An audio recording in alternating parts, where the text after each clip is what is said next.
सूचना सूचना सूचना यह बैसाख 2080 साल बैसाख 1 गते देखी शुरू भएको छ। जय बाबा कारिख महाराज टेका, गौशाला नगरपालिका 3 नराजपुर मोहतरी नेपाल। धामी राम छबिला महतो।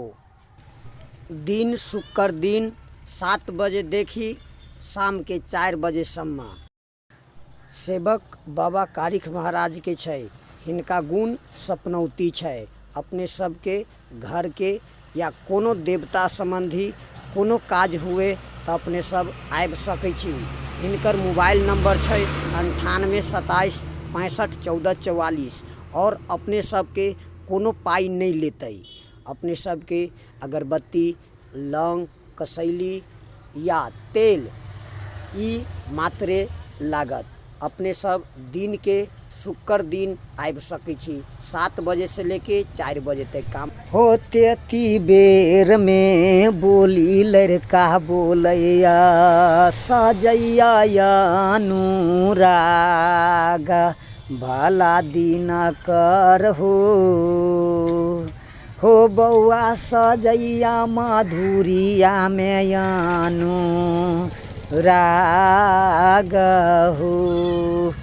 हो ये ते बोली सुनई मैया फुरा हो ये ते बोली सुनई मैया फुरा वसुधवा में याब भलाई सबर हो मैया मारैया वसुधवा में लो रान किए तोरा घटलहु बउआ कारिख रे किए तोरा घटलहु बउआ कारिख रे यान धान लक्ष्मी बउआ कारिख रे किए घटलौ मगहिया रे ढोली पान रे किए घटलौ मगहिया रे ढोली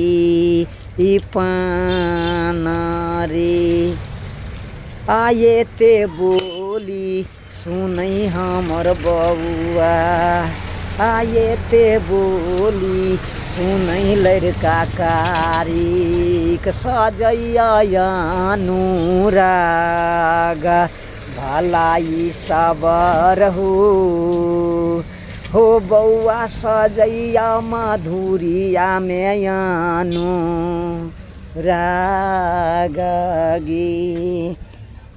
गे नहीं हमारा घटलै सतवरती गे नहीं हमारा घटलै मैया फुरा गे यान धान लक्ष्मी मैया फुरा गे नहीं घटलै मगहिया गे ढोली पान गे सुतल भाला रहली गे मातारी परौली देश राजा मैया फुरा गे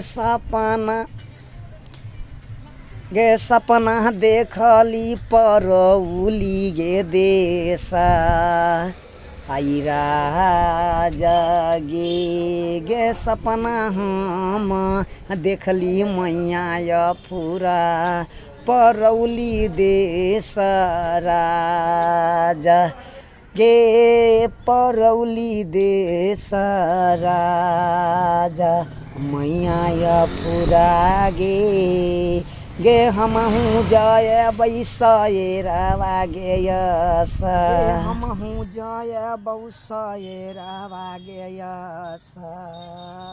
लाना गे।